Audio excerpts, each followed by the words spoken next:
Good afternoon, everyone, and welcome to today's session of the Washington History Seminar, Historical Perspectives on International and National Affairs. This afternoon, we focus on a recent book by Felicia Kornbluh, A Woman's Life is a Human Life, My Mother, Our Neighbor, and the Journey from Reproductive Rights to Reproductive Justice, published by Grove Press in January. And our discussants this afternoon are Sarah Matheson of George Washington University and Karin Gustafson of the University of California, Irvine. I'm Eric Arneson from the George Washington University. I co-chair the Washington History Seminar with Christian Osterman of the Woodrow Wilson International Center for Scholars. Christian is traveling and won't be with us this afternoon. The seminar is a collaborative and nonpartisan venture of the Wilson Center's History and Public Policy Program and the American Historical Association. For over the past decade, the seminar has been meeting weekly, before COVID, in person at the Wilson Center, and since the pandemic and post-pandemic eras here in the virtual realm. Just a couple of FYIs before we get started. Please take note of next week's session on Jayita Sarkar's new book, Plowshares and Swords, India's Nuclear Program in the Global Cold War. Second, this week's session is sponsored by the American Historical Association. Third, we like to recognize Pete Bierstecker of the Wilson Center and Rachel Wheatley of the AHA. They are the two behind-the-scenes people who make these seminars possible. On the logistics front, please note that today's session is being recorded and can soon be found on our institution's respective websites. And finally, when we get to the question and answer section of the webinar, we ask those of you with questions to use the raise hand function. That way, we unmute you, you unmute yourself, you get to pose a question, or you can use the Q&A function on Zoom, in which case I get to pose your question for you, and we'll call on as many folks as we can. And with those preliminaries out of way, we get the seminar underway. Our author this afternoon is Felicia Kornbluh, a writer, activist, and teacher who specializes in the history of feminism, gender, social welfare, and reproductive politics. She is professor of history and of gender, sexuality, and women's studies, and affiliated faculty member in Jewish studies at the University of Vermont. And she's the author or co-author of 3 books, including The Battle for Welfare Rights, Poverty and Politics in Modern America, published in 2007, and with Gwendolyn Mink, Ensuring Poverty, Welfare Reform and Feminist Perspective, published in 2018. She writes for scholarly and popular journals, including the American Prospect, the New York Review of Books, Forward, and the Washington Post. She served as a member of the Vermont Commission on Women and was for 6 years the director of Vermont's Gender and Sexuality and Women's Studies program. She's currently vice president of the board of Planned Parenthood of Vermont Action Fund. Today, she will be speaking on her latest book, A Woman's Life is a Human Life, My Mother, Our Neighbor, and the Journey from Reproductive Rights to Reproductive Justice. Welcome, Felicia. Thank you so much. And one thing you did not mention was that I was a student of labor history at Harvard Radcliffe College in the 1980s, working with Professor Arneson 35 years ago, I think. I did the math earlier. So just one of the highlights of my educational career.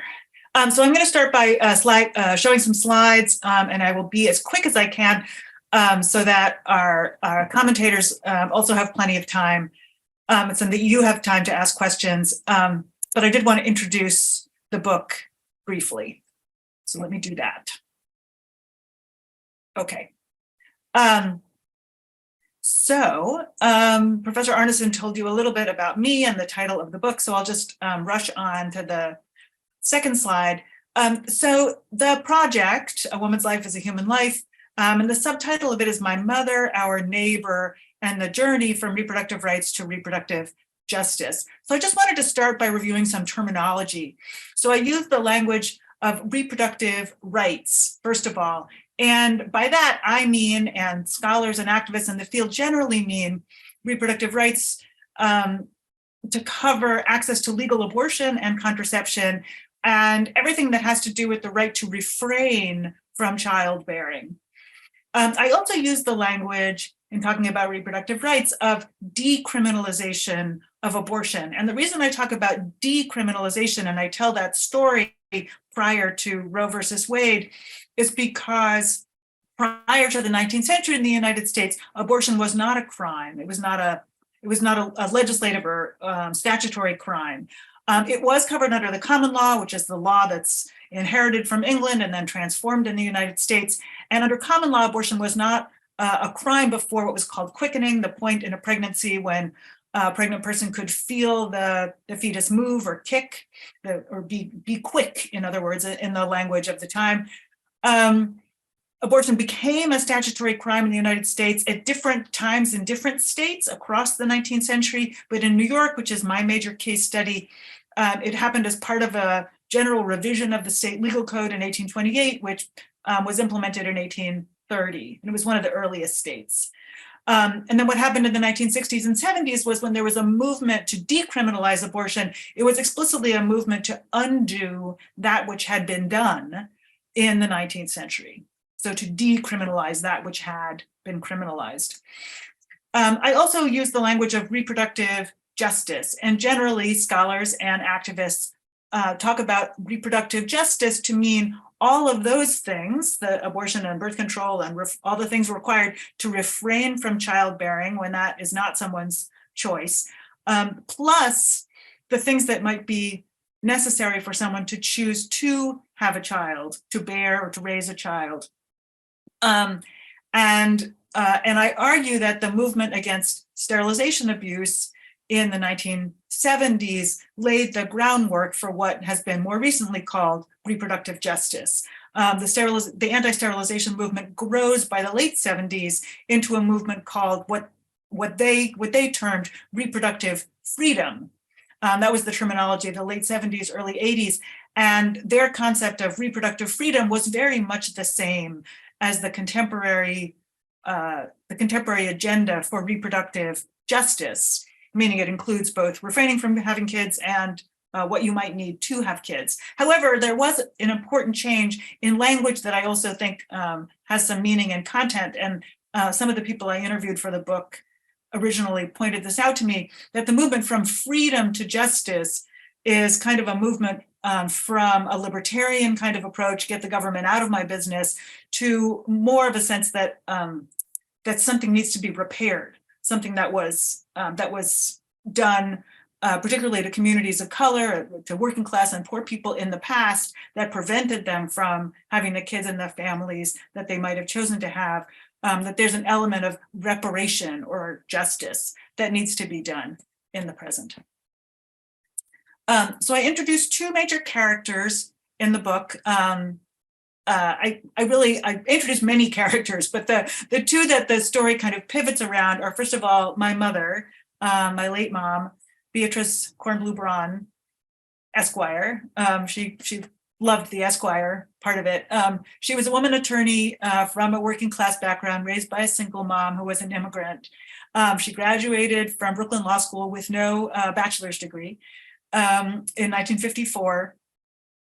She worked for small law firms, and she did some pro bono, that is free criminal defense work, as in this photo, she's the person in the hat, and the criminal defendant is the person without the hat. And she's in New York City night court in this photo.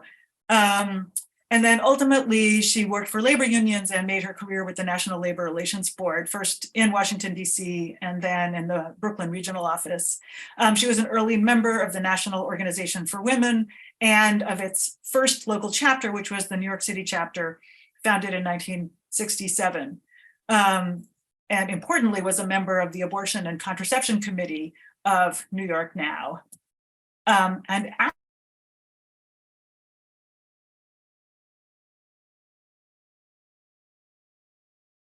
60s. I'm going to expand this a little bit, but I don't really expect you to be able to read it in any detail, but I'll just show you kind of what it looks like. This is the letter that my mom sent to our newly elected state assemblyman, a guy named Franz Leichter, who had not yet been seated as a state assemblyman.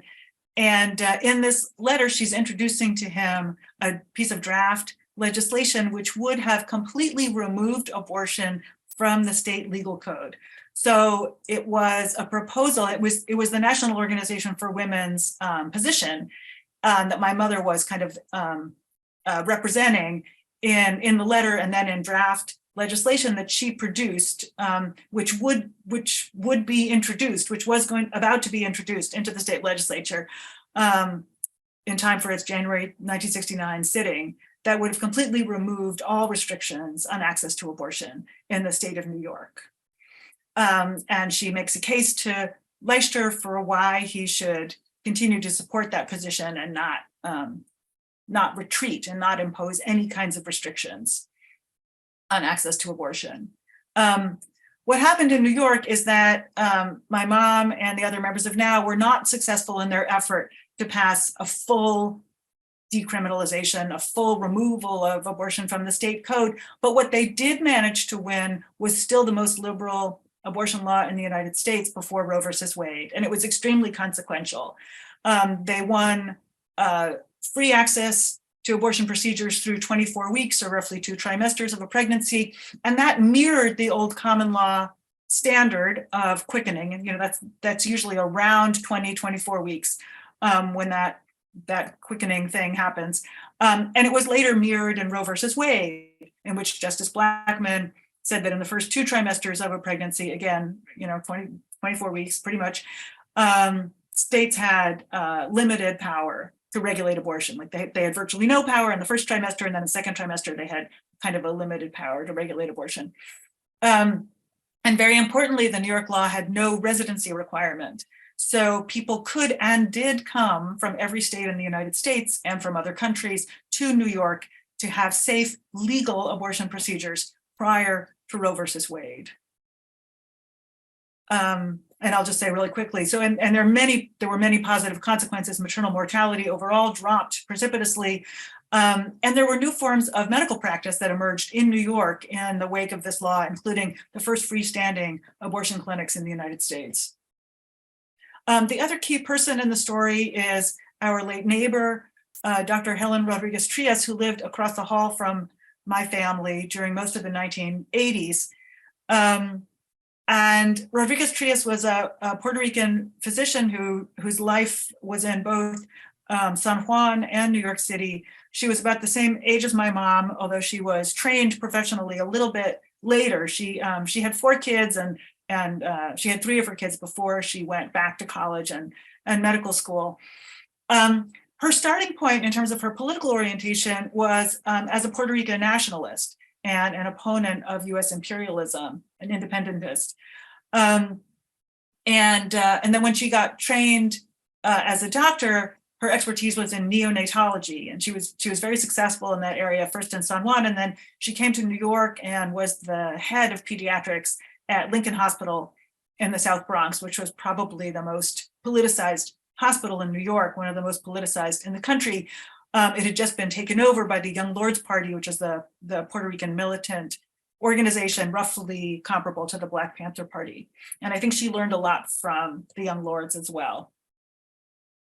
Helen became one of the founders, and a lot of people have told me the key figure in the Committee to End Sterilization Abuse, founded in the middle 1970s, which was the first dedicated anti-sterilization abuse organization in US history.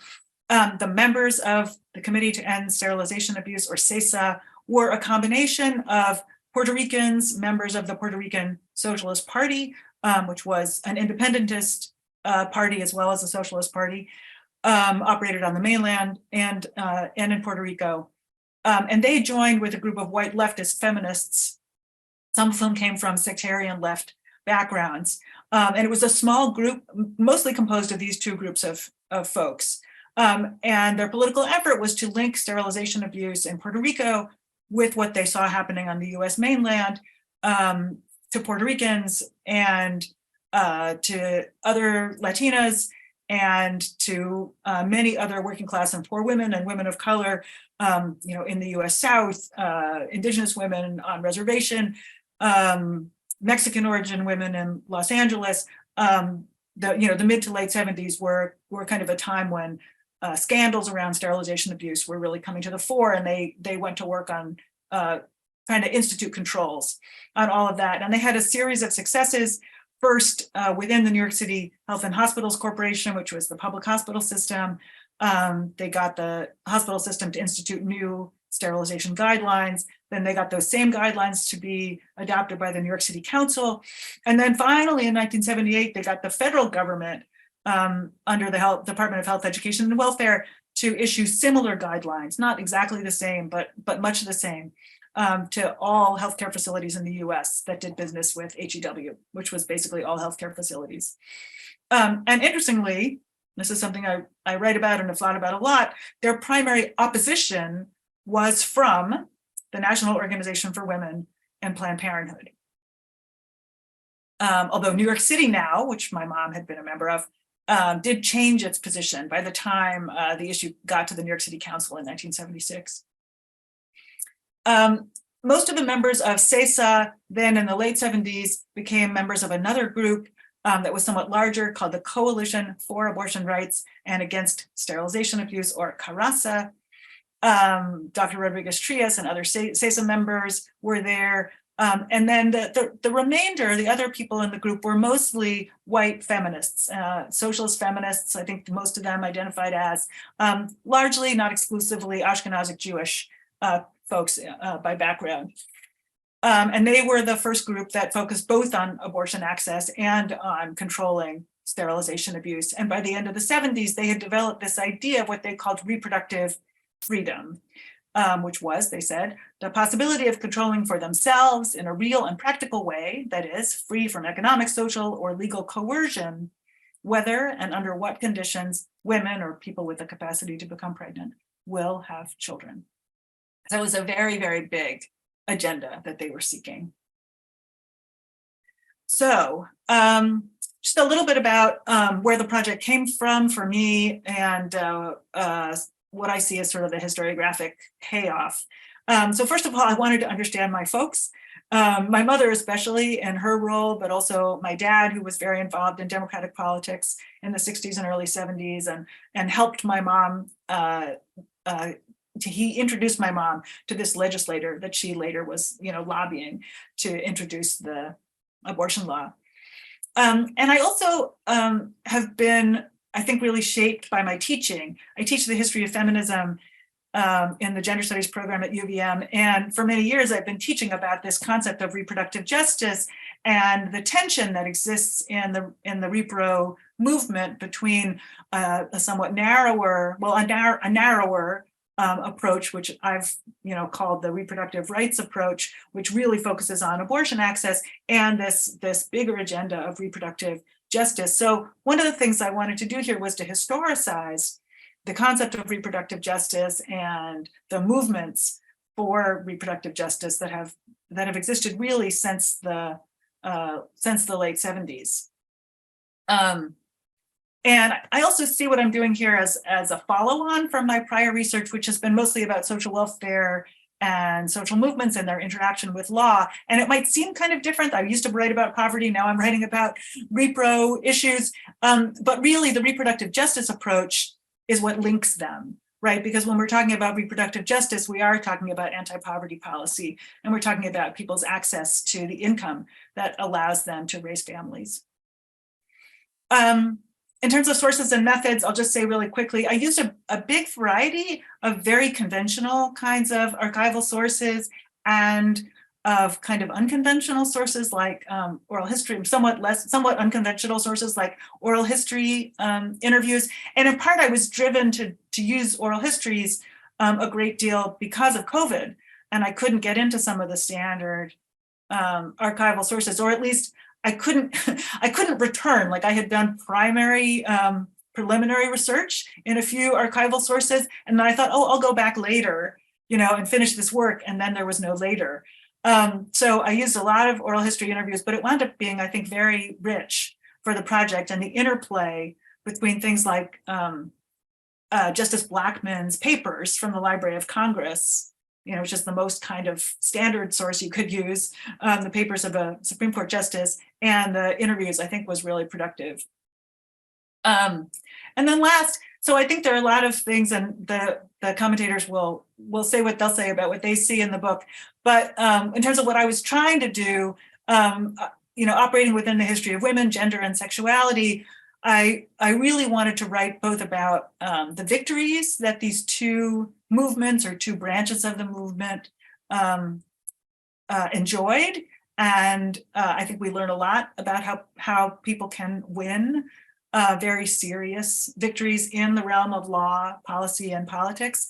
And I also was very interested in these splits, particularly around the sterilization guidelines. And I see this as a very important and formative and under-researched split point in the modern women's movement or movements, and movements around gender and sexuality.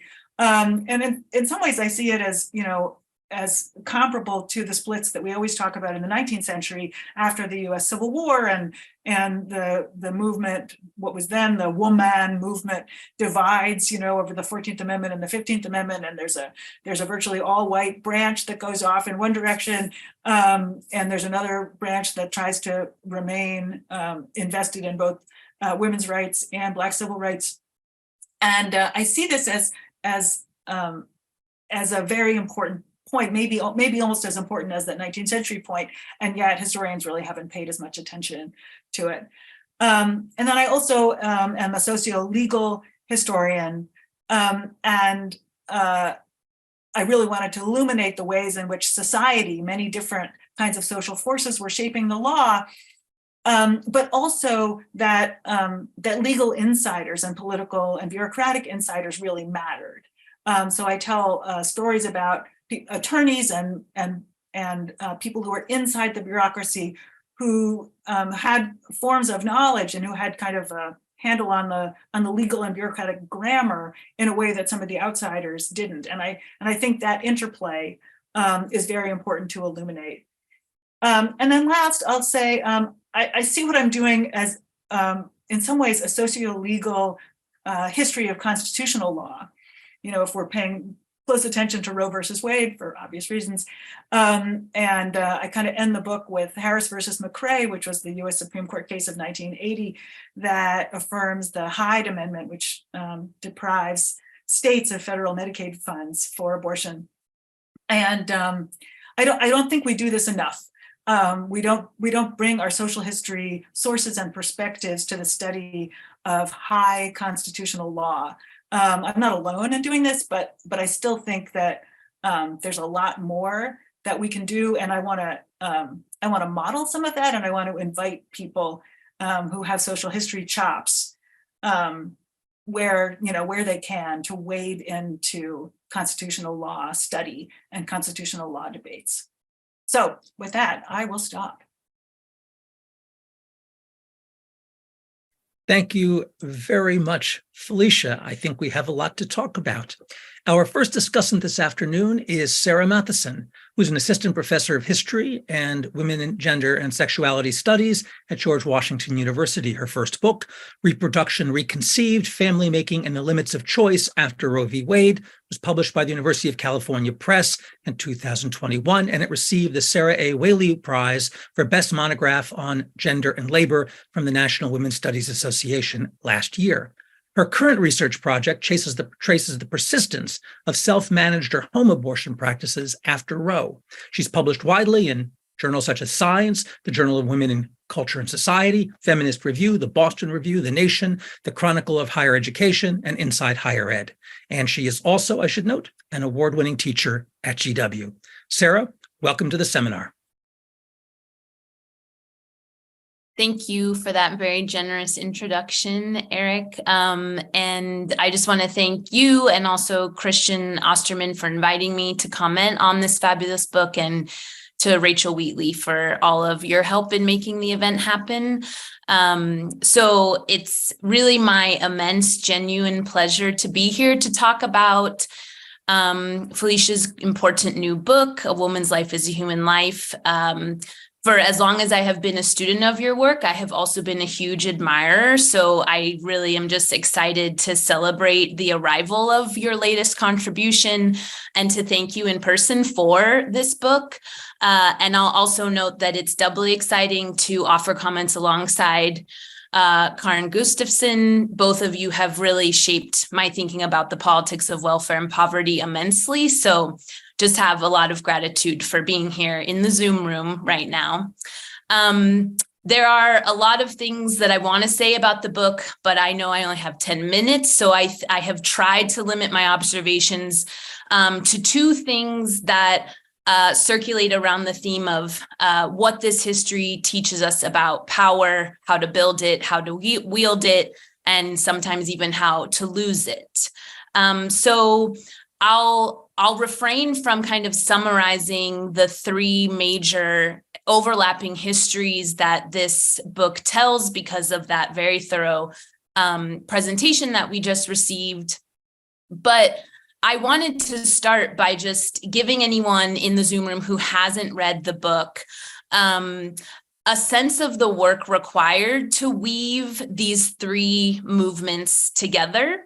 I think just because I want to emphasize the magnitude of the undertaking, and also I want to emphasize one of Professor Kornbluh's main lessons for the present about the importance of organizing in coalition. So I wanted to start by just naming some of the organizations that people will encounter if they read this book. In the section that talks about the effort to repeal New York's abortion law that ended in the Compromise for Liberalization, readers will encounter the National Organization for Women, the Association for the Study of Abortion, the Clergy Consultation Service on Abortion, the New York Civil Liberties Union, the National Association for Repeal of Abortion Law, New Yorkers for Abortion Repeal, Legalize Abortion for Women, the Red Stockings, attorneys who crafted the affirmative challenge to New York's criminal abortion law, the American Medical Association, the New York Right to Life, and many others, alongside key individuals who sort of were within and maneuvered around these group organization efforts. The effort to combat sterilization abuse put forward by SESA, readers will necessarily encounter the Young Lords Party, the Black Panther Party, the Medical Committee for Human Rights, the Health Revolutionary Unity Movement, the Think Lincoln Committee, the Puerto Rican Socialist Party, Women's National Abortion Action Coalition, the Workers' World Party, the National Black Feminist Organization, the Association for Voluntary Sterilization, Planned Parenthood, and the ACLU Reproductive Freedom Project. Once again, not an exhaustive list. And in the formation and work of CARASA, we see once again Kornbluh's ability to give readers a really detailed on-the-ground experience through just such a precise and generous analysis of both the internal conflict that sort of roiled CARASA from within and the external conflict that they had with other feminist organizations, mainstream professional associations, and conservative politicians. So my point in this sort of listicle is not to overwhelm listeners, but rather to emphasize the magnitude of what writing this history entailed. I think that you beautifully capture the planned messiness of organizing. You never focus on a key individual without emphasizing how their influence was most effectively wielded when in collaboration with others. And you allow the reader to fully inhabit the vast number of perspectives that are gathered in this book, perspectives that sometimes hung together in uneasy coalition and sometimes decisively parted ways, even painfully so. So I think that for anyone who hasn't read the book, you absolutely should, because you will come away with a highly usable history, because I really see this narrative as a prime lesson in how to build power, how to wield it, and how fragile the hold on power can be.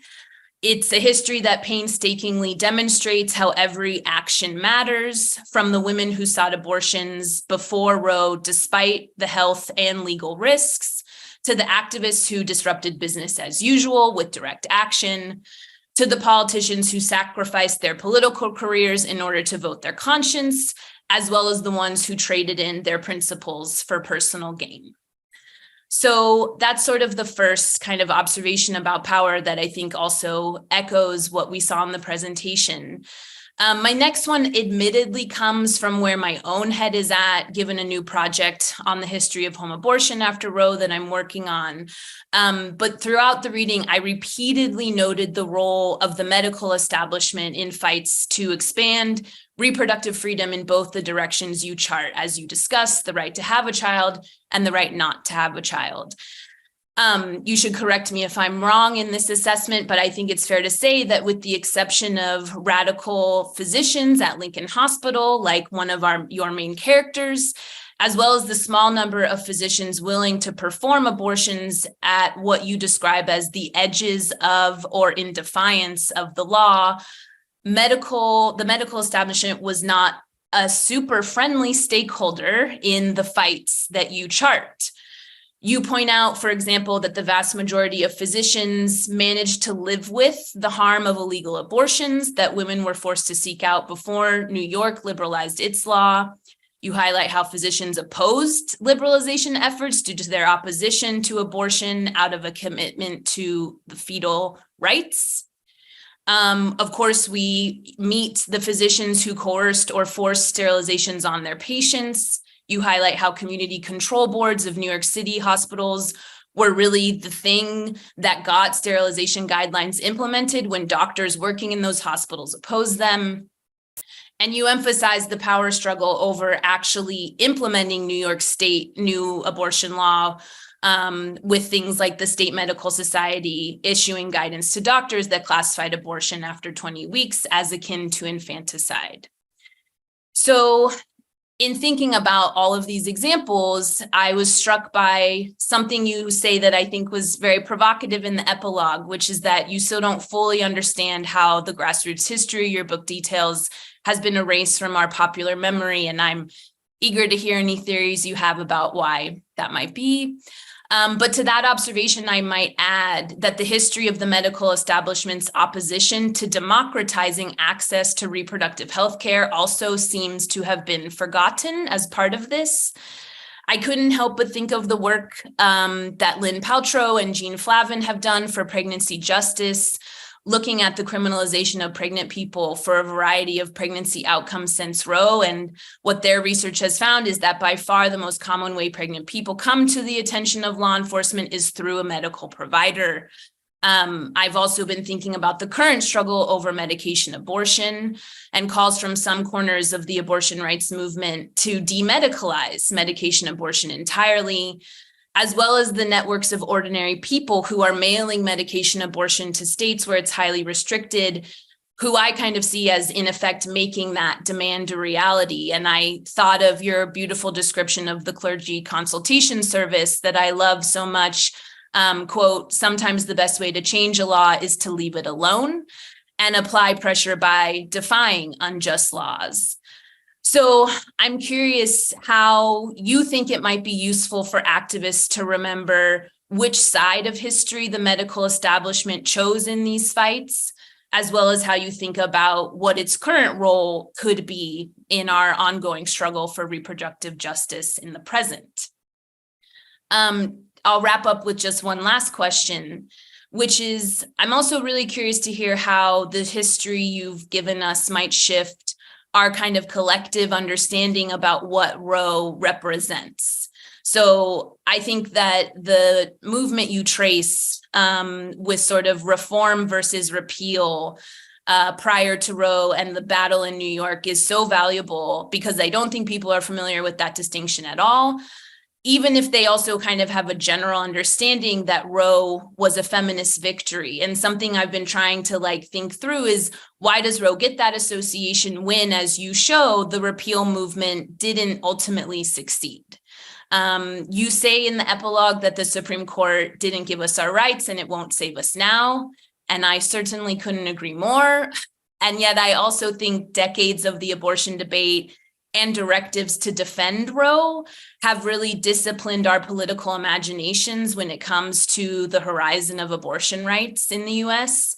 And so I'm thinking about, I'm curious to hear you talk about how you see the history of feminist demands for repeal that you bring in this book what role could they play in sort of moving a feminist horizon for abortion rights beyond the horizon of Roe that has just so dominated the landscape for so long? Those are just a couple of thoughts and questions, and thank you again for this really incredible history. Thank you, Sarah. Felicia, there are some issues and questions on the table if you care to reflect or respond. Oh, sure. I was going to wait until after Karen, but I'm happy to say a little bit now. I guess first about doctors. I think there's a lot of energy right now around this question and about what role doctors might play today and in the future. I'm not a student of the future, but I'm a student of the past. And I will say, we've known for a long time, people who in the history of medicine and the history of women, gender, and sexuality, that it was the medical establishment that was largely responsible for criminalization in the first place. And even in New York, I found, actually, I thought this would not be true in New York because the AMA wasn't founded until the 1860s, and New York criminalized abortion in 1828. But even there, according to secondary sources that I read, it really was because of medical professionalization and the influence of doctors, or at least it seems to be the influence of doctors on state legislators that was largely responsible for abortion criminalization. So one of the most fascinating stories that I found, and I don't think anybody else has ever discovered this, in telling my story, is that doctors played an important role in the 19th century. They also do play an important role in Roe versus Wade. And Justice Blackmun, who we all know, used to be the counsel for the Mayo Clinic in Minnesota before he became a Supreme Court justice, and he really liked doctors. He writes a lot about doctors and doctors' rights in the Roe versus Wade opinion. And in some places, it even seems like doctors are the real rights holders or rights bearers that he cares about in the Roe opinion. And he has lots of footnotes to the American Public Health Association and the AMA, which had recently changed its policy on abortion. And that seems to have been very, very influential for him. Well, it turns out that the change in policy by the American Public Health Association and the American Medical Association, those changes in policy were produced by very specific direct action campaigns coming from the grassroots, right? It didn't just happen. I think it was shaped by general changes in public opinion, which also were produced by grassroots activism. But even beyond that, there were these very specific campaigns by the organization that ultimately becomes NARAL, and they invaded the AMA convention in July of 1969, trying to get the AMA to join their effort to decriminalize abortion in New York. So, it's just, and they did the same thing with the APHA. So to me, it's really important to remember that elites don't just change, whether those elites are Supreme Court justices or whether those elites are, the board of governors of the American Medical Association. They are changed by a variety of social forces, the social forces that produce changes in public opinion, and the specific social forces of social movement activism, for example. So I don't think that makes doctors bad or irrelevant, but I do think that it's very clear that in this history, they were following more than they were leading. And that for a long time, most members of the Medical Association were content to live with the criminal abortion regime and either to simply not perform abortions or to not refer people for abortions, or to find a way to refer or to find a loophole in the law so that they could perform or allow abortions for those women that they thought were worthy of having access. And of course, that wound up being wildly discriminatory on the basis of race and class, and also simply not providing enough people the abortions that they wanted and felt they needed. So I think that's a very important thread to kind of pull out of this story. And I guess the last thing I'll say about that is that also prior to the law change in New York, there was a a consequential split in the movement. And Lucinda Sisler, who was part of the kind of most radical wing of the movement in New York, said as early as, I think, 69, maybe early 70, that there should be no doctor requirement in the law. That even to say in an abortion statute that abortions could only be provided by doctors was too much of a giveaway and too much of a compromise of people's rights. And advocates like my mom were much more interested in getting a win, even if it was a partial win, than they were in pursuing that. But we can go all the way back to basically the beginning of the decriminalization, and we can see that there were those concerns were raised even then. So, and I'm going to let Karin go ahead and talk, and then I can come back in and we can open it up. Terrific, thank you. Our second discussant this afternoon is Karin Gustafsson, who is director of the Center on Law, Equality, and Race, and a professor of law at the University of California, Irvine. Her research and scholarship are interdisciplinary in nature and explore the role of law in remedying inequality and in reinforcing inequality.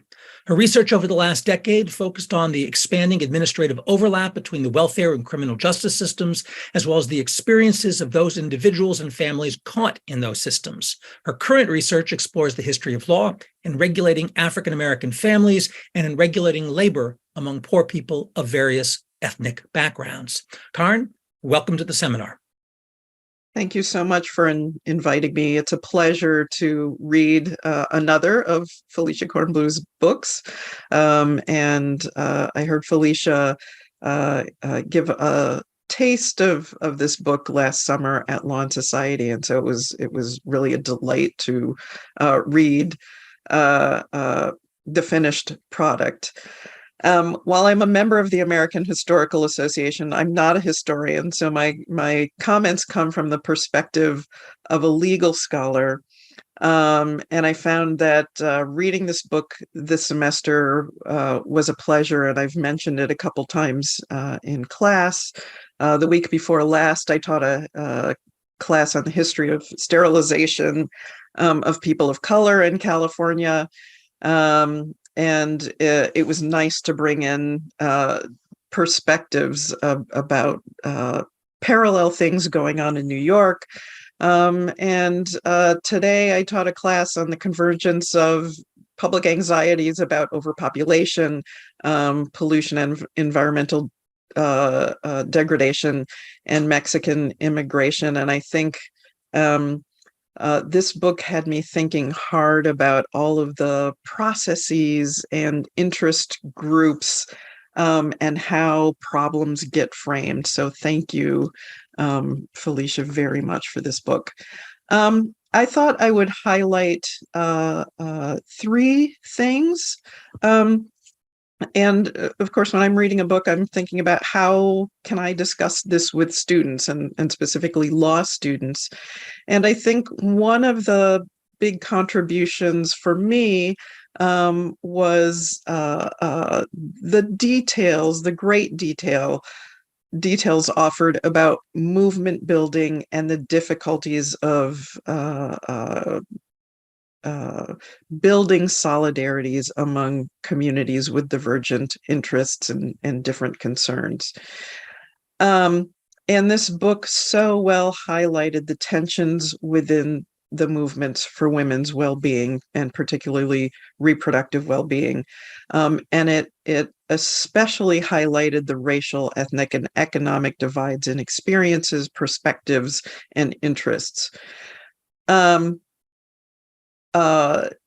It offered a wonderful series of examples of the difficulties women have in forming coalitions when there are truly divergent interests and when the dominant narratives around reproductive rights and reproductive justice can sometimes reinforce negative stereotypes of marginalized communities.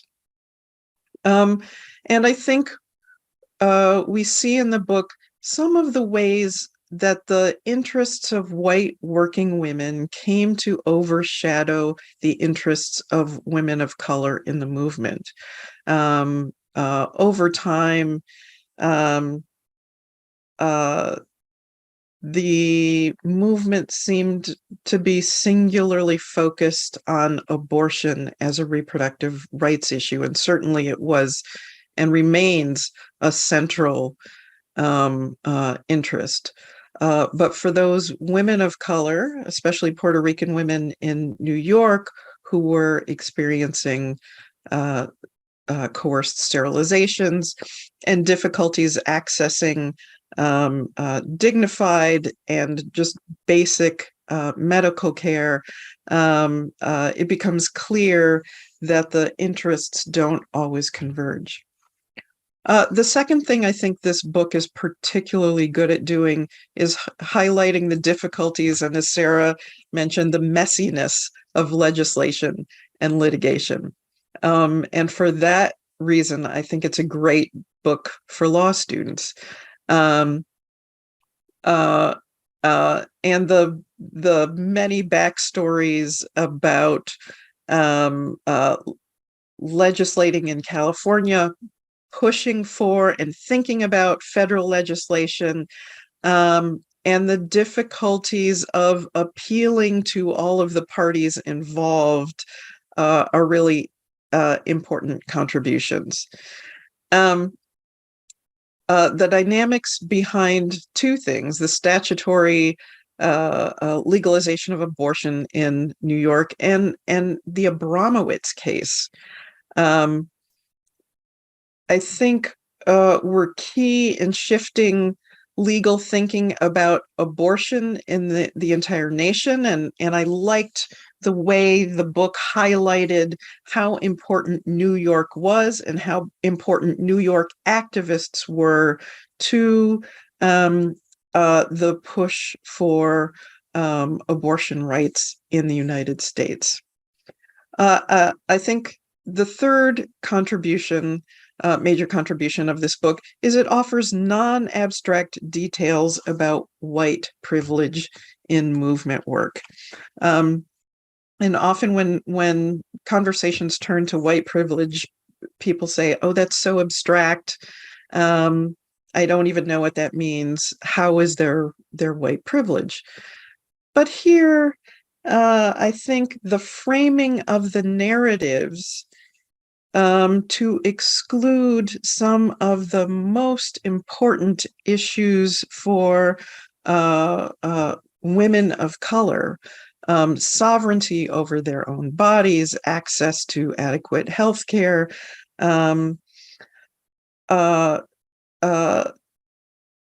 highlights just how important it is to talk about white privilege in movement work.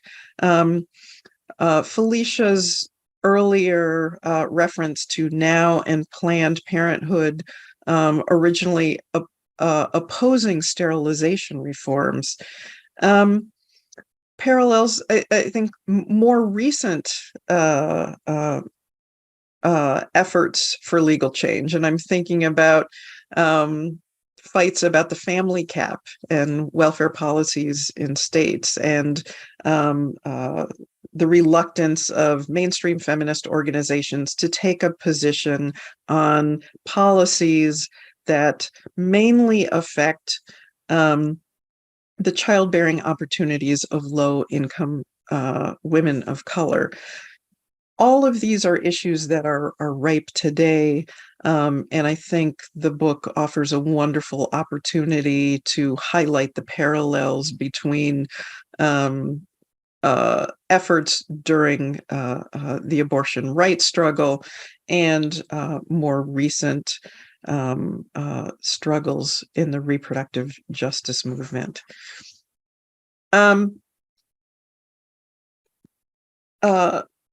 I think one of the questions I have for Felicia is, how can activists work in coalition, and what lessons do you see as critical for activists as a result of the research you've done? especially when some feminist scholars have raised concerns that intersectional analysis has fragmented the feminist movement. And here I can think of Catherine McKinnon as one of those primary critics. Where do we go? What are the important take-homes from your research for activists today? But thank you very much for this book, and thank you for the opportunity to comment. Thank you, Karin. Felicia. Oh, thank you so much. And I think this will pick up also what Sarah Matheson was saying and was interested in. But Sarah, let me know if I've left anything on the table. But I'll start with that. What can activists learn insofar as my book is a study of grassroots activism and collaborations built and broken, built and broken, built and broken. I actually think that what I learned from this story is that social movement activists, at least those in the past that I have studied, social movement activists are always creating collaborations of one kind or another. And so it's not a matter of will you collaborate or not, but who are you going to collaborate with? And so what I see is that there's a coalition that forms to decriminalize abortion, which is very, very wide, and it becomes very powerful. And it includes people who are committed to population control and who speak in a kind of disturbing language about abortion as potentially saving welfare dollars. With this very kind of melodramatic language about the unwanted child being the child languishing in the institution and so on. It's, it's a condescending language, it's an ableist language, it's a racist or racialist language very often. And I think there are consequences to the abortion decriminalization movement forming and continuing to participate in that coalition. I understand them as historical actors who wanted to win. And I also think that as a historian, I can see the way in which forming that coalition and that kind of coalition had effects. And it made it harder to form other kinds of coalitions. And then what I see with CESA in particular, and when CESA and CARASA work together to pass these sterilization guidelines in the New York City Council and then within the federal Department of HEW, they're not working with any traditional white elites, right? The AMA is not interested in being part of that coalition. The ACOG, which is the organization that represents gynecologists and obstetricians, is not interested. They're fiercely opposed, and Planned Parenthood and NOW are not interested in being part of that coalition, and yet they win anyway. They win by forming a very different kind of coalition, which is built of many local activists who consider themselves socialists, and some who consider themselves fierce liberals, multiracial liberals, and all the people who were organizing in movements coming out of communities of color in the mid to late 1970s into the 1980s. And they're able to stitch together an equally powerful coalition, but it's on what my informant Karen Stam calls a people's coalition, and it was a very successful coalition that pursued their interests.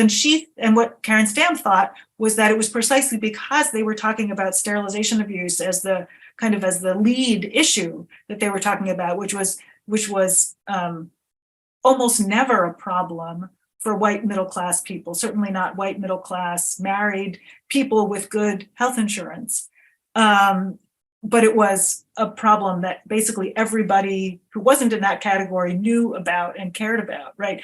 Because that was their issue. They were able to form a very different kind of political and activist coalition, which wound up being a very powerful one. And I think there's something to learn there. Also, Karen said that sometimes the interests don't converge. You use that language, and I thought that was so interesting because I actually, I didn't really write it up this way, but I did the first time I did a little bit of writing for what became the book.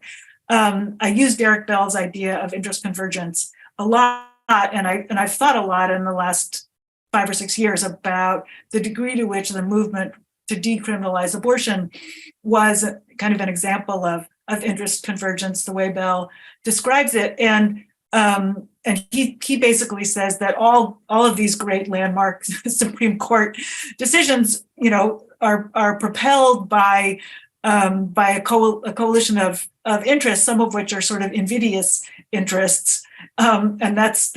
I mean, he suggests that that's just the way American law works, the way American policy works, and I don't know. I don't know if that's always true, but I do think that was true in the case of abortion decriminalization. That it certainly wouldn't have happened the way it did, up to and including Roe, if it hadn't been for the inclusion of people who were there for, I think, what today we would consider problematic reasons, but once we know that, then we can at least choose in an open-eyed way. Like, do we want to participate in those kinds of coalitions? Do we want to pursue those or build those for the future? Maybe, maybe not. Or do we want to try and build other kinds of coalitions? And I'll just say, I don't think intersectionality leads us to a cul-de-sac or leads us to fractionalization. I think quite the opposite, that when we respect people's distinctive experiences and form coalitions anyhow, and seek common ground and also seek deep respect for people's genuine experiences, that actually we're much, much stronger.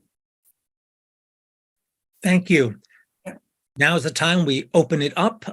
You can use the raise hand function. There are a few people in the queue. You can use the Q&A function. Now is the time to get in line should you want to pose that question. We have two folks I'm going to call on first in order. Dan Letwin, if you would unmute, and Sonia Michelle, please stand by. Go ahead. Oh, hi. This is a really eye-opening book. It not only does it show how the expansion of rights can be prompted by social movements and shaped, but it seems to me it also shows in a really vivid and textured way how those movements themselves draw their passions and their agendas from the lived experience of those who take part. And in the case of the abortion rights crusade in New York State, this was the enterprise predominantly of middle-class white women, and if their personal experiences enlivened their crusade for abortion rights, you show how it also those experiences remain distant from those of poor women, particularly of color, who were so routinely subject to the pressures of sterilization. I mean, it's just mind-blowing how pervasive and yet under the radar of white middle-class America this horrible practice was. So for the movement joined by your mother, the right to choose meant the right to terminate an abortion, not so much the right to have a baby, let alone to have the material resources needed for the raising of a child. That took the leadership largely of women of color in New York, largely of Puerto Rican background, like your next door neighbor, to expand the vision of rights and to kind of help give a name to that problem of reproductive justice. So my question, I guess it kind of building on what has already come up in discussion, it concerns that kind of pragmatic question that works its way through your account. If the remoteness of the abortion rights movement from the issue of sterilization abuse reflected the blinders of class and ethnic privilege, it also reflected an instinct to narrow the range of goals pursued so as not to weigh down the campaign for abortion rights. And I take from it seems your contention, I think, is that the narrowing of the goals and the base of the movement had real costs of its own. And as you point out, the trade-offs between an emphasis on single goals on the one hand and more expansive visions on the other, that's an age-old dilemma going back, as you say, to the 14th, 15th Amendments, among other things.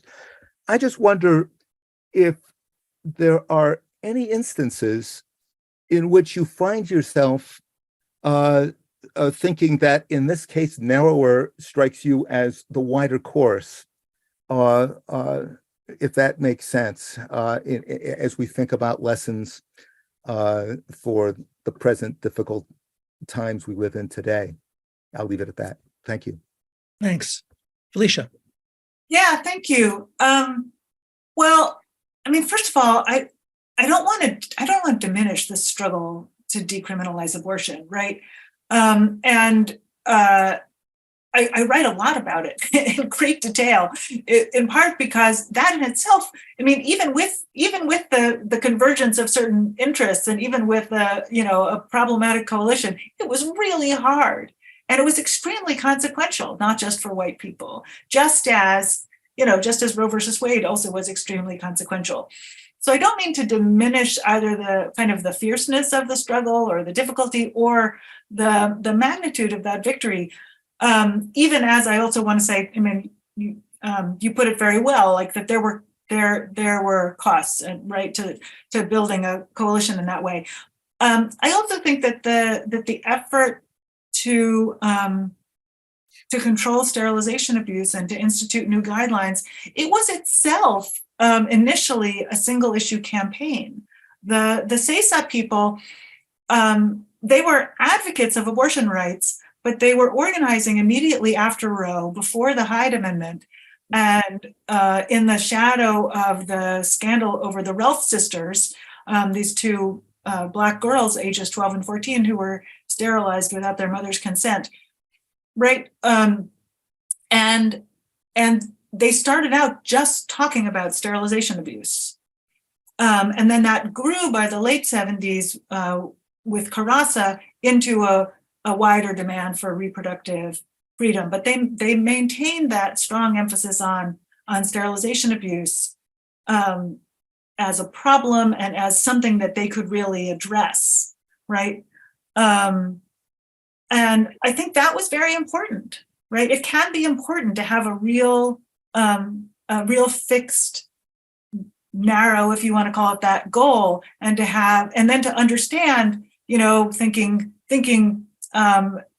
in organizing terms, but also kind of thinking in legal history terms. Okay, what are the institutional, political, bureaucratic levers? What's the relevant level of law at which we need to intervene in order to make progress on this, right? I think that was very, very important for them. And I wanted to add one thing. So Karen had said something about making stories about white privilege very material and very discreet. I forget how she put it, but I just wanted to underline there that one of my favorite things that I discovered in writing this was that there was this discourse of butchers and butchery. And my mother used to say, when I was a little kid, she would say to me, don't go to a Catholic hospital. They're butchers. There's this discourse of butchers and butchery. And it's very, very big in the abortion decriminalization movement and all the stories about quote unquote back alley butchers and so on. And I realized that the people in the South Bronx that Dr. Rodriguez-Trias was serving as a doctor at this terrible, terrible hospital, they referred to the whole hospital as a center of butchery, right? It wasn't just this exception to mainstream medical care that they saw as butchery. And I was like, aha, that's white privilege, right? That you assume that most medical care is good. It's just this one area that's terrible. Whereas if you're Puerto Rican or you're Black or you're a poor white immigrant in the South Bronx in the late 60s and early 70s, it's the whole healthcare system. Thank you. We have Sonia Michelle next. Please unmute. And then if Eileen Boris would be on standby, you'll be next with Christine Hunfeld after that. Sonia. Hi. You've got the whole feminist mafia here. Felicia, thank you so much for this book. It's really, really important. I have two questions. One is a quick one and one is more involved. First of all, was it not the case that the medical profession at this point was still largely male? And to what extent does that account for the reluctance of the AMA and doctors in general to get involved in all of this, just as the desire of doctors to professionalize in the 19th century was also a time when men were certainly dominating the profession. The other question has to do with the thing that all of you and the commentators have all touched on, and that is the tensions within the movement. One of the things you haven't mentioned is religion. I wonder to what extent the Puerto Rican women were constrained at all by their presumed Catholicism. Was that a factor at all for them? You mentioned that the Jewish women who were involved were mostly Ashkenazi. What difference did that make? Were there Sephardic women who might have been Orthodox who wouldn't have gotten involved? And then finally, if you could say a little bit more about what made it possible for this very mixed group of people to form a coalition in spite of their differences, and maybe just reflect a little. I know you said you don't want to talk about the future, but I wonder if you could just say a little bit about what you think is different now, and whether we're now so polarized that it's really impossible for a coalition like this to form today. Thank you. Thank you. Professor Michel was another one of my teachers in college. I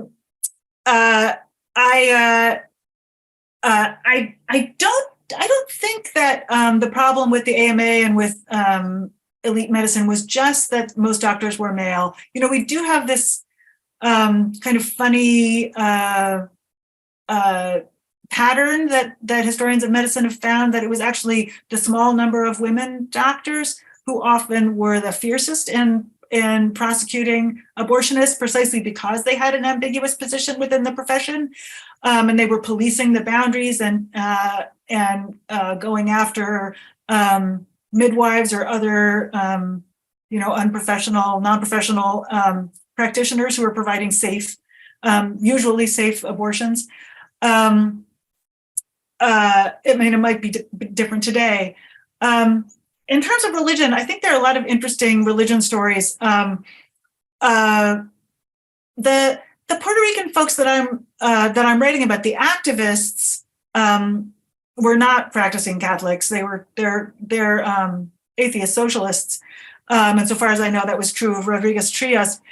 But I think for some, that was one of the factors in the very, very high incidence of sterilization on the island of Puerto Rico. I mean, sterilization is, from a Catholic perspective, sterilization is just as bad as abortion or contraception, but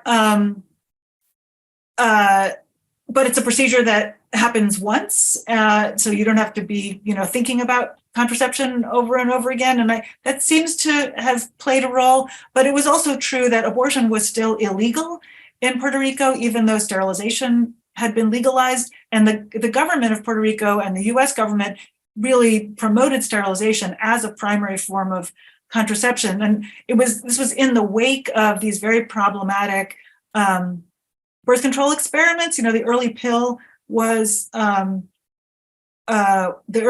experiments were done in Puerto Rico, and it was a very, very high dose.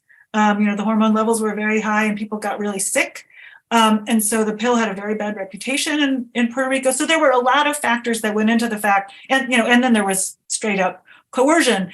There were a lot of factors that went into the crazy high levels of sterilization on the island of Puerto Rico, and that kind of made sterilization a primary means of contraception for Puerto Rican women, even when they migrated to the U.S. mainland.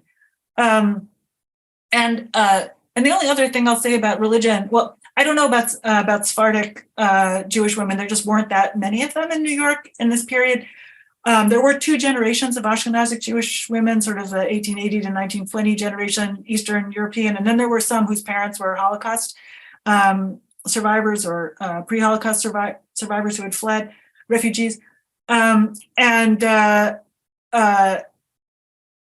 of them were not thinking a lot about Jewish law, but I do think it's interesting that Jewish law, even for Orthodox Jews, is quite permissive around abortion. In fact, there are certain circumstances in which there's a positive obligation to abort, and if there's a choice between the parent's health, the pregnant person's health, and the health of the fetus or the emerging child, that the parent's health, the mother's health, takes priority. And that's in Exodus and in all Jewish legal commentary, virtually all Jewish legal commentary up to the present time. So I think that mattered, and the role of liberal Protestant clergy was also very, very, very important. They were very actively involved in the clergy consultation service, which was the most important abortion referral service in the United States by far. Thank you. Eileen Boris, please unmute yourself. See, I am now unmuted. Great. Laura. Yeah. Well, yes, this is wonderful, of course. And I have a couple of questions. One that is something you alluded to in your slides, and that is the tensions within the movement over sexualities, particularly, as I recall, and that in many of the socialist feminist groups, lesbian feminists were playing a major role. So that I'd be interested in your take on those tensions. And then my question was, as a member of R2N2, the Reproductive Rights National Network, I wonder to what extent the Reagan victory and the decline of socialist feminism and of the left in the late 70s and early 80s into a kind of social democracy narrowed the struggle and made it reactive rather than expansive in terms of the larger social welfare and what today we would call the value of the labors of care. So that Reagan shift, that rightward shift that put to the forefront the so-called family values people and the anti-abortion people is another, I think, context. Thanks. Yeah, well, that's absolutely right. And I think this also is something that helps us think about the abortion decriminalization movement and maybe helps us think about today as well. And I'm thinking also about the questions that Sarah and Karen were asking about this. So, about movement strategy and movement building. It's very true that in the 1980s, what had been sort of opening up in the late 70s as a movement to fight both the Hyde Amendment, which was constricting abortion access, especially for low-income people, and fighting sterilization abuse and pursuing this wider agenda of reproductive freedom, as they called it, right? That starts to collapse and narrow. And in part, it is because of reigning conservatism, attacks on the left, the defunding of the left. And that's part of the reason that Carasa is not sustainable, and that this national network that Carasa creates, called the Reproductive Rights National Network, which becomes the left wing of the reproductive rights movement, right? R2N2, the Reproductive Rights National Network, kind of collapses in on itself in the middle 80s. And that context does have a lot to do with it. Now, the immediate precipitant for that collapse of R2N2 was racial conflict within the organization. And the immediate context for the collapse of Carasa, which was in New York only, was conflict around lesbian feminism. So I think both things were operative and important to remember.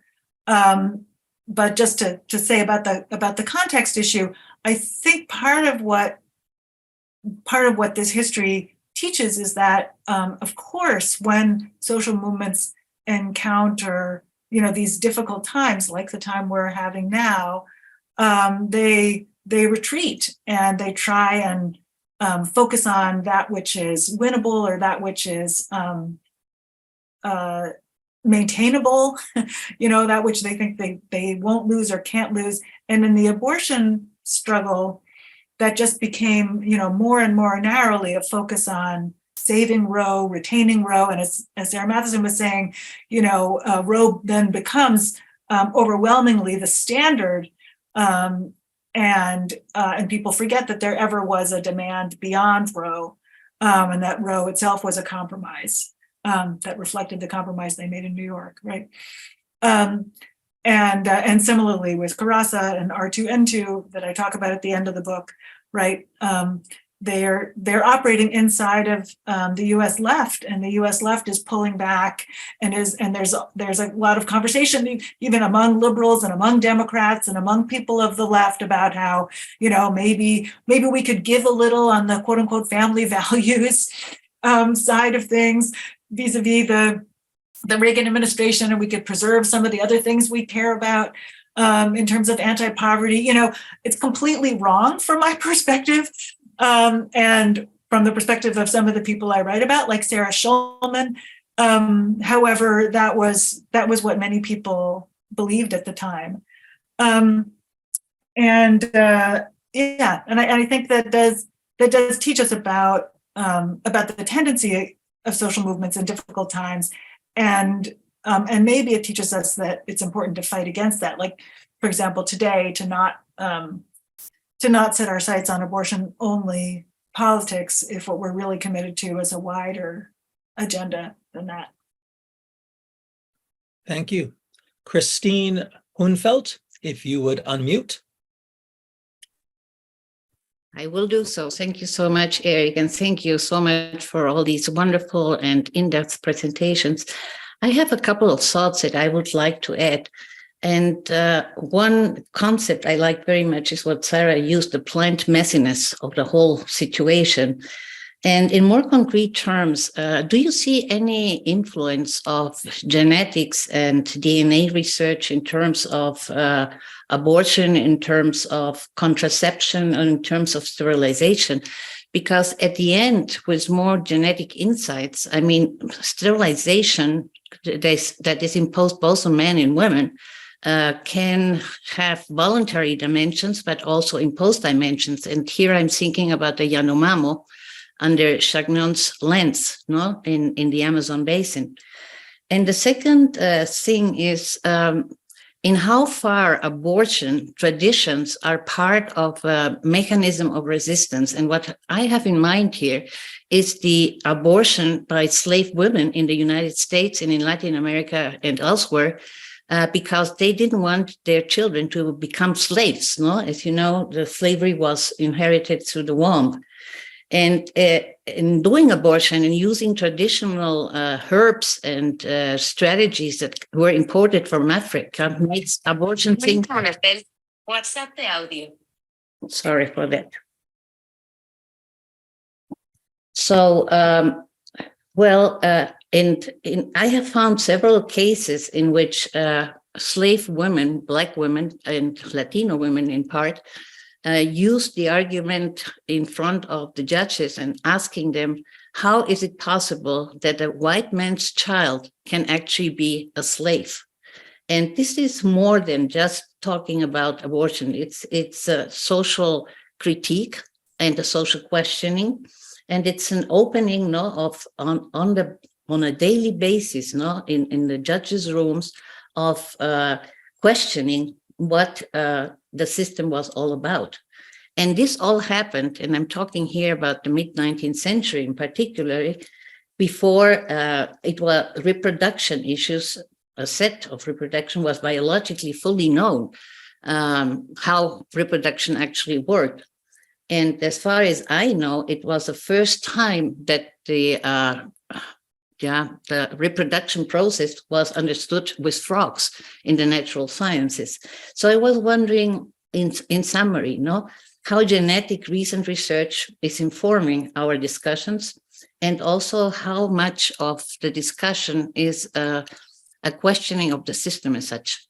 That, in essence, are my thoughts. Thank you very much. Thank you. Felicia. Yeah, thank you for that. I think the rise of genetic testing actually is an important background factor. And I admit that I didn't do very much about that in the book, but I think I did think about it in one area in particular, thinking about public opinion around abortion, and particularly around what was happening within religious communities. And there was, and I did write a little bit about this, about the role of German measles, the German measles epidemic, which Leslie Regan has, of course, also written a book about called Dangerous Pregnancies, and the thalidomide scare in the mid-60s. But I think also the increasing availability of genetic testing also made a difference. And this is one of the places where, our historical actors, sometimes, we're not everything that we would want them to be, that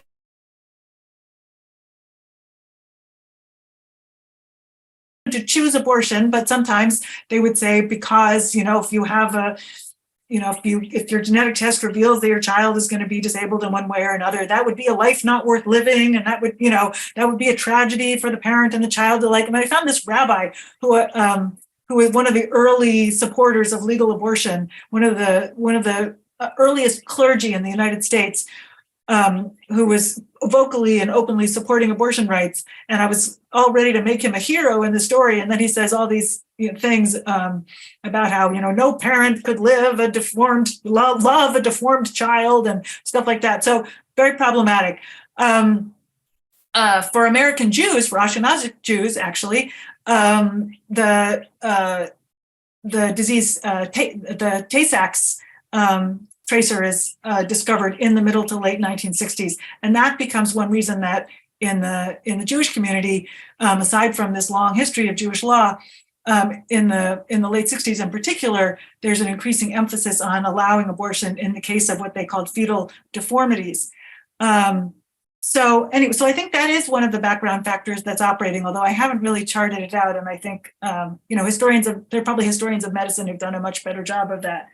And then in terms of abortion as resistance, I guess I don't have a lot to say about that. I was tempted. I had various versions of a first chapter that was going to do the whole history of reproductive justice in the United States, trying to expand our frame from the history of abortion to looking at reproductive justice in American history from the 17th century to the middle 1960s, and I never could quite get my hands around that. But I was thinking a lot about the scholarship that we have about enslaved women, both having access to certain kinds of herbal abortifacients that some people knew about from when their families were in Africa, and some people passed knowledge about that here, and also thinking about it, vis-a-vis people's enslaved status.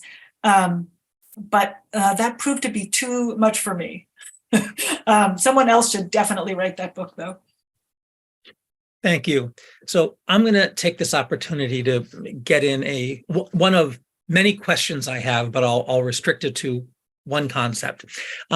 So tell me, Felicia, if I'm reading things into the book that are not there, but you trace, two types of movements, one more liberal / mainstream / middle class, the other more expansive, more radical, somewhat more working class. You're quite critical of the first category of Now and NARAL for their blinders, for their biases, for their inability to see what the other movement is talking about.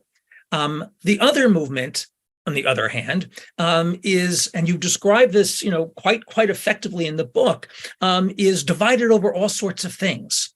People are working very hard. They're at endless meetings. They argue, but they factionalize. And there's this tendency amongst groups on the left to do this quite frequently. And so you describe it, but you're less or not critical of Sesa or Carassa for that internal factionalization and the ways in which the movement, I don't want to say devours itself, but undermines itself through its internal divisions. Or at least that's one way of reading that. So am I seeing you're having two different ways of discussing or treating two problems with these different movements, and why so not critical of the left faction for its own essentially undermining of itself? Well, I am quite critical of Karasa and R2N2, I think. I don't know if I would call them call my stance critical, but I historicize, I tell the stories of the challenges that were made. And I think it was Eileen Boris who pointed out the factionalization over lesbian feminism in particular. So I do write about that, and I did my best to kind of figure out what was in that fight, as well as what was in the fight that that caused R2N2 to fall apart. If there's anything that I give a little bit of a soft treatment of, or something where I didn't find a lot of factionalization, it was in CESA, and it just wasn't there. The organization died eventually in the mid 80s. It was described as sort of a creature of its own success, and also the fact that it was composed of very young activists who moved on with their lives, and there wasn't really a next generation. I think it wasn't in any of my sources, not my oral history sources or my archival sources either. I don't know. I tried to just really be true to what I found. And in the abortion decriminalization movement, I found a lot of different things. I found a lot of success, and I found a lot of ingenuity in terms of maneuvering different policy and legal realms. And I found, some problematic perspectives and some limitations in the coalition. I think I was trying to talk about white privilege, because that's one of the things that I see in that movement, without meaning that in necessarily a pejorative or judgmental way, but as a statement of fact. My mother, for example, did have the privilege of not knowing that your whole relationship to the healthcare system could be, such that you would consider the whole hospital to be a center of butchery. That was not her experience. And that was a class privilege, as well as a racial privilege. So I don't know. I guess I would sort of stump for that as a historical stance. That we could investigate these things and sure, learn from them for the present, but also just understand that this is how our historical actors were operating. Thank you. If you could just say we could end with your mother again, since that's the entry into the book, and you very powerfully and lyrically kind of describe how you came to this topic and discovered her role in what she did with regard to the New York State Legislature. Do you have a sense of how she evaluated her own work over time? I know she has a day job doing something else, but how she looked at what she had accomplished, and what she thought of the movement or movements, plural, over the course of the 1970s and 1980s. Well, one of the, I'll just say for people who don't know, and I don't ever want to be flip about this. So the book starts with my mother's death. And my mother had a stroke during the opening service for my nephew's bar mitzvah, in the first 10 minutes or so of the service. And because the way these things work is in Jewish holidays, there's an evening and then there's a morning, right? So that was the evening service. And then we were all back together the next morning for the daytime version of the service, and my mom basically was brain dead in the hospital at this time.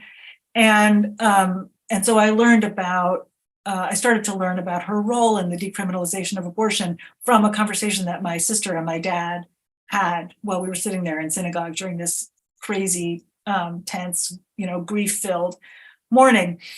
And one of the real tragedies in the story is that I had just interviewed my mother. Like I knew she was old and she was not in great health. I was smart enough to do an oral history interview with her the summer before she died. And I talked to her about being a woman lawyer and being a labor lawyer and, her early career and what it was like at Brooklyn Law School and her first marriage. She was married to a labor academic, interestingly, not a historian. And I never talked to her about the abortion thing. So I don't know what she thought about it.